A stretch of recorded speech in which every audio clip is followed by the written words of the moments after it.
Halo semuanya, kembali lagi bersama saya Madianto. Kali ini kita akan membahas tentang pembahasan untuk kamu yang terlalu mengkhawatirkan masa depan. Apa yang terjadi 10 tahun mendatang? Apakah kita masih seperti ini? Ataukah kamu bisa memenuhi harapan orang lain?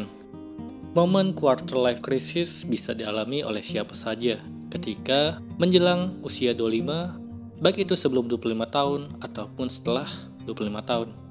Banyak kekhawatiran yang datang, yang kadang hilang timbul secara tak jelas. Apabila kamu mencapai umur 25 atau melewatinya, kamu mungkin akan mulai mengkhawatirkan masa depan, baik itu 5 hingga 10 tahun ke depan. Tapi kan kita tidak bisa menebaknya, karena itu adalah sesuatu yang tidak kamu ketahui, sehingga membuat masa depan menjadi hal yang mengancam dan mengerikan, dan itu pun sulit untuk diantisipasi. Tapi kita semua bisa mencoba mengatasinya. Berikut adalah renungannya. Yang pertama, cemas akan masa depan akan membuatmu tidak fokus pada masa sekarang. Khawatir yang berlebihan ini justru akan mendistraksi pikiran dari apa yang seharusnya kamu pikirkan saat ini. Ketika kamu terus-terusan memikirkan apa yang akan terjadi selanjutnya, saat bekerja konsentrasi akan berkurang karena kamu sibuk memikirkan akan jadi apa kamu 5 tahun ke depan. Kecemasan itu juga akan mengganggumu dan mengurangi kualitas tidurmu. Dari situ, kesehatanmu akan dalam bahaya dan produktivitasmu juga terganggu serta berkurang. Kedua, masa depan dipengaruhi oleh keputusan yang kamu ambil saat ini. Dengan demikian, terlalu cemas memikirkannya justru membuatmu sulit untuk memutuskan. Selain diri kita menjadi tidak fokus, khawatir berlebihan tentang masa depan juga bisa membuat kita jadi sulit mengambil keputusan. Kamu akan membuat banyak pertimbangan, tidak hanya untuk saat ini saja, tapi juga memikirkan apa efeknya untuk hidup, baik 5 atau 10 tahun ke depan. Padahal tidak selamanya kita akan dihadapkan pada situasi yang santai. Ada masanya kita dituntut untuk membuat keputusan dalam waktu 7 menit. Karena kekhawatiran yang terus-menerus memikirkan apa yang akan terjadi, kamu pun jadi sulit mengambil keputusan. Padahal bisa saja masa depan bergantung dari keputusan yang tidak pernah kita tahu. Yang ketiga, khawatir berlebihan tak membuat kita lebih bisa memprediksinya. Masa depan itu tidak pernah bisa diprediksi. Kita bisa saja melakukan segala cara untuk mencegah apa yang akan terjadi di masa depan, baik itu masalah keuangan atau masalah kesehatan, dengan mulai menabung atau menjaga kesehatan dan melakukan hal-hal yang positif seolah itu bisa menghadapi masa depan. Hal itu sebenarnya baik, tapi kalau kita mengkhawatirkannya, itulah yang akan mengganggu kita. Kita tidak akan pernah tahu akan masa depan, sehingga terus-terusan mengkhawatirkan masa depan secara berlebihan tak akan membuatmu bisa memprediksinya. Apapun yang terjadi, itu hanyalah misteri. Mungkin memang cara terbaiknya adalah melakukan tindakan preventif, seperti menabung dan menjaga kesehatan.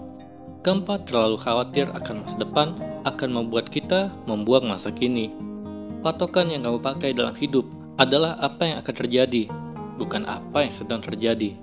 Sehingga hal itu membuatmu memikirkan kehidupan di masa depan dan kamu akan lupa bahwa kamu hidup di masa kini.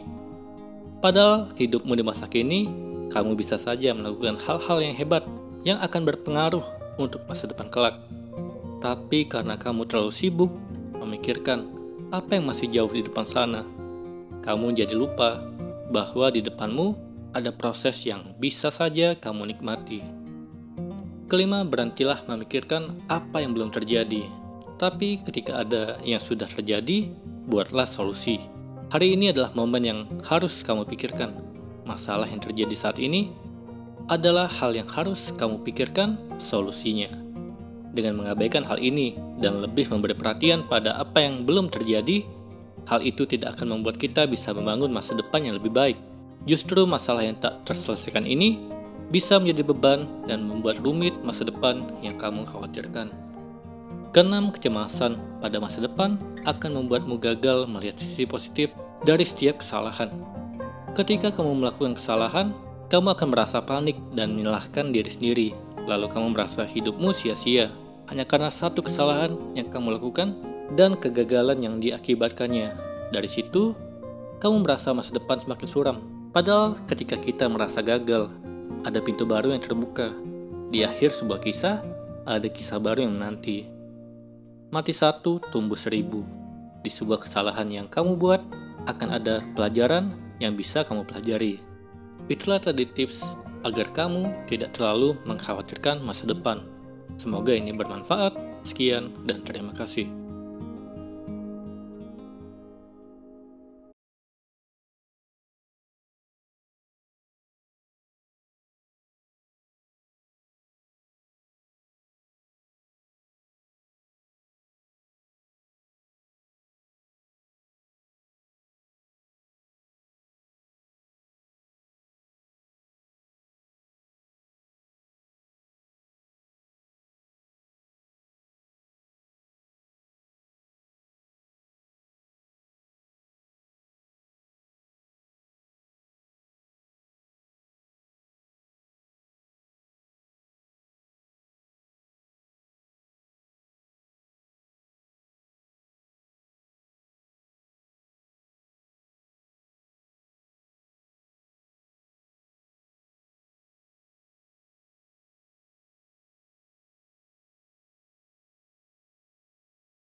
Halo semuanya, terima kasih telah menonton video ini sampai akhir.